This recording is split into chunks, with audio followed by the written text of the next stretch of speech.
Hello everyone, hello, welcome guys, welcome to my channel. So today guys, OFW life diary dito sa Hong Kong. Lunch natin guys. Ano nga ang lunch ninyo dyan sa inyo? Dito sa Hong Kong, lunch natin is simple lang. May cucumber salad ako, cucumber salad with garlic. So nilagay ko dito guys is fried garlic. Then, mag-add lang ako ng sesame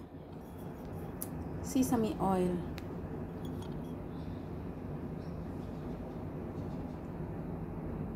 Ayan, may sesame oil na tayo. And, black vinegar, guys. So, ito ang ating black vinegar. Spicy vinegar.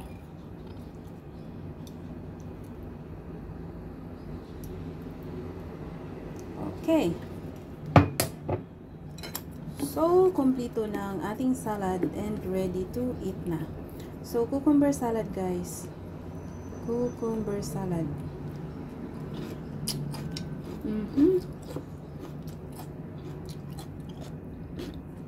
Crunchy.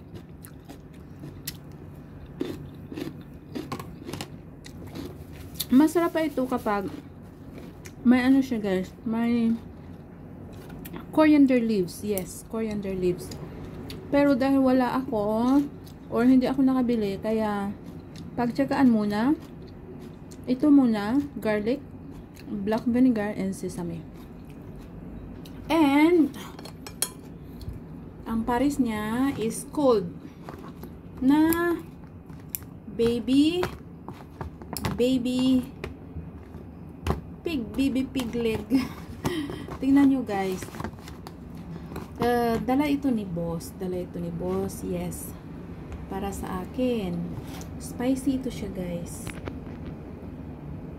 Paa siya ng biik. Ewan ko anong dito guys. Pero ano din ito siya guys, cold. So kinakain ito siyang cold or para siyang salad din. So kasama niya is ano din, cucumber. Sa restaurant, sa mga Chinese restaurant is hinahalo nila ito. Kaya lang dito is ayaw kong ihalo.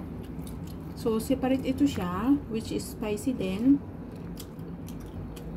And masarap guys. Para siyang yung mini, alam niyo yung mini pig?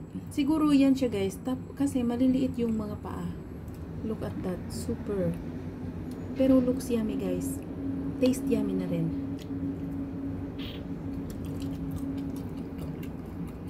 Yes.